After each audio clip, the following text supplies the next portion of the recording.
Vous avez trop d'épisodes de retard et du coup vous avez la flemme de poursuivre vos séries? Je vous comprends, mais du coup pourquoi ne pas commencer une nouvelle série pour repartir de zéro? Je vous l'accorde, c'est complètement con comme raisonnement, mais j'ai la solution.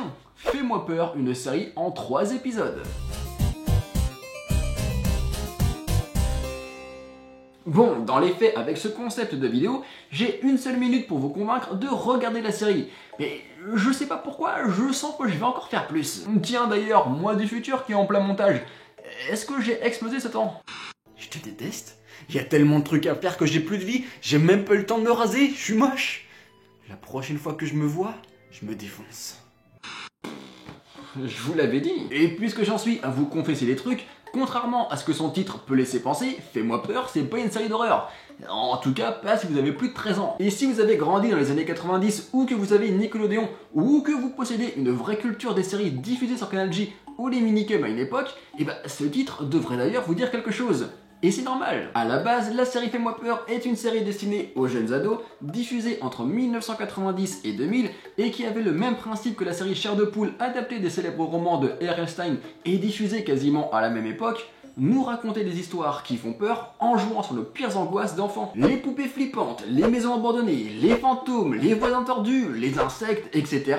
Fais-moi peur s'amuser à donner vie à nos pires cauchemars à travers des histoires vraiment cool. Et le petit plus avec elle, comparé à Chair de poule, c'était sa mise en scène, parce que là, les histoires étaient racontées pour une bande d'ados autour d'un feu de camp en pleine forêt, réunis sous le nom de la Société de Minuit. Et c'était vraiment cool comme concept, parce que ça participait à ce sentiment que les histoires qu'on suivait étaient en réalité des légendes qui auraient très bien pu exister. Et ça nous donnait même l'impression que nos propres cauchemars allaient pouvoir prendre vie plus tard, et ça nous donnait à notre tour envie de les raconter à nos potes.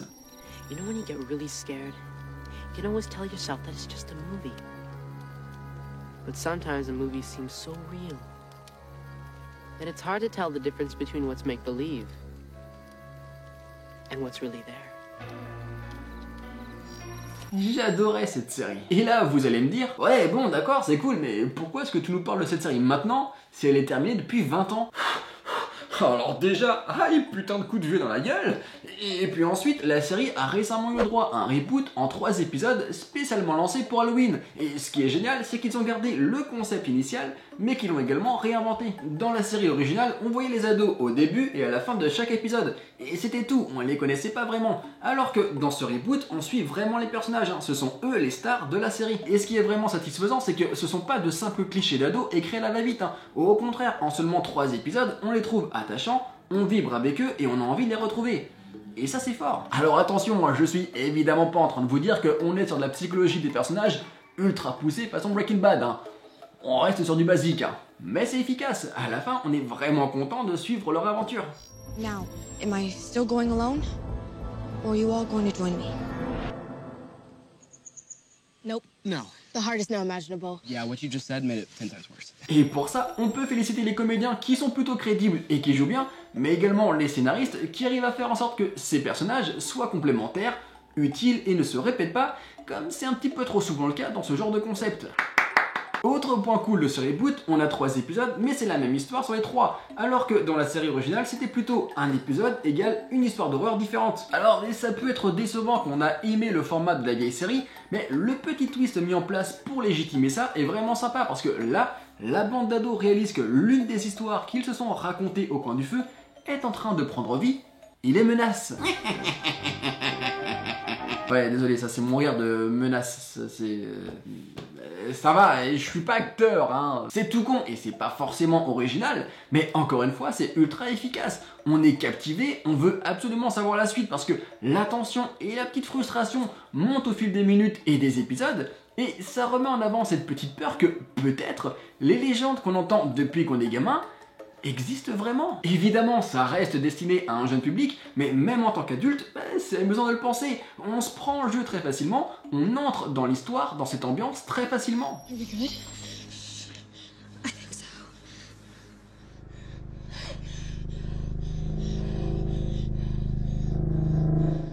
Boo!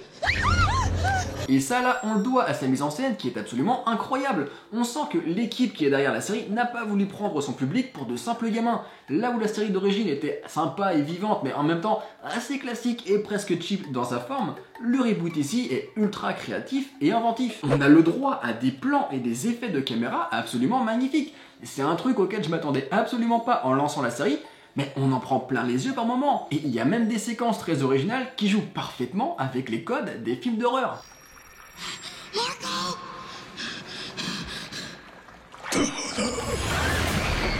On n'est jamais en train de mourir de peur, hein. Mais ça ne nous empêche pas de ressentir cette petite tension, ces petits moments d'angoisse. Je le répète, hein, mais même si c'est une série pour jeunes, elle ne les prend jamais pour les idiots. Elle joue au contraire intelligemment avec eux.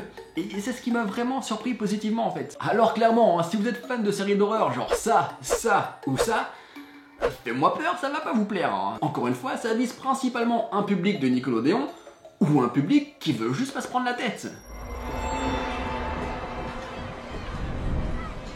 That smile will haunt my dreams forever. Moi, si j'ai regardé, c'est pour deux raisons. Par nostalgie déjà, parce que Fais-moi peur, ça a marqué mon adolescence.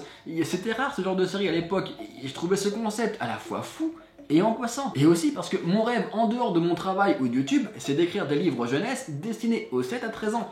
Alors forcément, j'ai gardé mon âme d'enfant, et je continue toujours de m'intéresser un petit peu à ce qui se fait dans ce domaine. Et j'ai pas été déçu. Et si jamais j'ai pas réussi à vous convaincre totalement de regarder Fais-moi peur, dites-vous qu'il y a le premier épisode qui est disponible gratuitement sur YouTube. Bon, c'est en anglais, mais il y a des sous-titres. Ils sont aussi en anglais, mais il y a des sous-titres. Bref, dans tous les cas, je vous ai mis un lien dans la description. Et ben voilà, encore une fois, j'ai totalement explosé mon concept de vous conseiller une série en moins d'1 minute. Mais bon, c'est pas grave parce que pour Fais-moi peur, ça valait le coup, parce que vraiment, je vous la conseille. C'était mon petit bonbon sucré pour Halloween. Et j'ai kiffé. Et j'espère même qu'il y aura d'autres épisodes plus tard, donc on croise les doigts. Sur ce, moi je vous dis à la prochaine, et je laisse le mot de la fin à Fais-moi peur. I declare this meeting of the Midnight Society closed. Do not tell anyone about us.